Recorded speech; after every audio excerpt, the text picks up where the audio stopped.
Le plus grand défi pour n'importe quel créateur aujourd'hui, c'est de réussir à se faire entendre au milieu de ce qu'on pourrait appeler une véritable mer de similarités. Alors comment on fait pour créer une offre qui non seulement sort du lot, mais qui devient carrément le choix évident pour son public? C'est exactement ce qu'on va décortiquer ensemble. Et cette citation, elle résume tout, non? L'originalité, ce n'est pas juste un petit plus, c'est une question de survie. C'est ce qui permet d'exister et d'attirer le regard dans un environnement saturé. Mais la vraie question, c'est comment on transforme cette petite étincelle en un avantage qui tient la route sur le long terme? Pour y arriver, on va suivre un parcours en 5 étapes bien précises.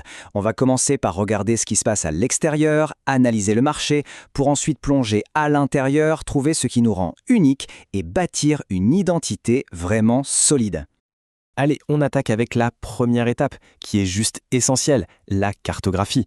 Parce qu'avant de vouloir se démarquer, il faut bien comprendre de qui et de quoi on cherche à se démarquer. C'est un peu comme dessiner la carte du jeu avant de commencer la partie. Ce qui est super intéressant ici, c'est de bien voir qu'il y a en fait deux types de rivaux. D'un côté, on a les concurrents directs. Bon, eux, ils sont évidents, ce sont les autres qui font à peu près la même chose. Mais, et c'est là que ça devient crucial, il y a les concurrents indirects. Eux, on a tendance à les oublier. Pourtant, ils sont tout aussi importants. Ils proposent d'autres manières de répondre aux mêmes besoins. Et franchement, si on les ignore, on passe à côté d'une énorme partie du paysage. Et voilà le piège numéro 1 à éviter, cette fameuse mer de similarités. Vous savez, c'est cette tendance à tous utiliser les mêmes mots, les mêmes promesses, les mêmes images, en se disant que si tout le monde le fait, c'est que ça doit marcher. Sauf que le résultat, c'est qu'on devient complètement invisible. La première mission, c'est donc de sortir de cette mer. Donc le but de toute cette analyse, ce n'est pas du tout de copier ce que font les autres. Au contraire, c'est de repérer leurs angles morts, c'est-à-dire les besoins qu'ils ignorent, les publics qu'ils oublient, les faiblesses dans leurs offres. C'est là-dedans, dans ces espaces vides, que se cache le vrai potentiel pour proposer quelque chose de mieux, de plus pertinent. Bon, une fois qu'on a la carte du monde extérieur, il est temps de se tourner vers l'intérieur, de sortir sa propre boussole. La question devient, qu'est-ce qui, au fond, nous rend vraiment uniques ? Et surtout difficile à imiter. Alors il y a la solution de facilité, la différenciation superficielle. C'est tentant, hein? Ajouter un petit bonus, faire une promo, suivre la dernière mode. C'est rapide, ça peut marcher un temps. Le problème, c'est tout aussi facile à copier pour les concurrents. Résultat, l'avantage disparaît aussi vite qu'il est apparu. Non, ce qu'on vise, c'est la différenciation structurelle. Là, on parle de quelque chose qui est ancré dans l'ADN de l'offre. C'est une méthode unique, une philosophie particulière, une expertise qui vient d'un parcours personnel. C'est quelque chose que personne ne peut vous prendre.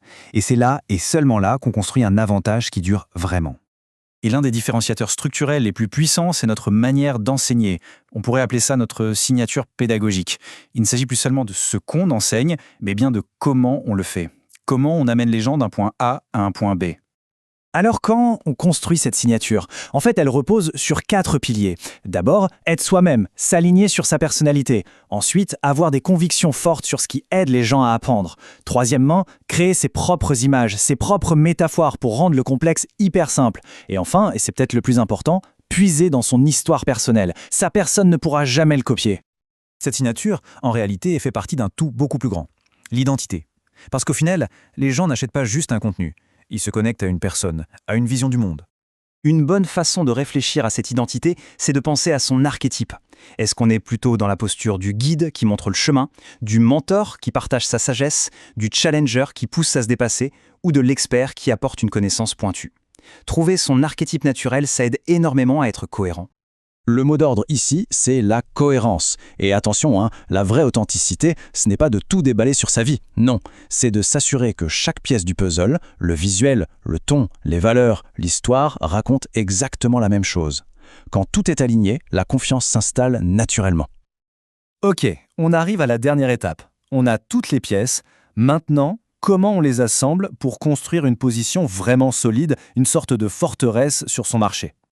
Là, il y a un saut mental à faire qui est fondamental. Il faut passer de la simple différence à la préférence. Être différent, c'est la première étape, ça permet d'être vu. Mais le but ultime, c'est d'être préféré, devenir le choix logique, presque automatique, pour les bonnes personnes. Et pour ça, il faut que notre différence se traduise en bénéfices très clairs.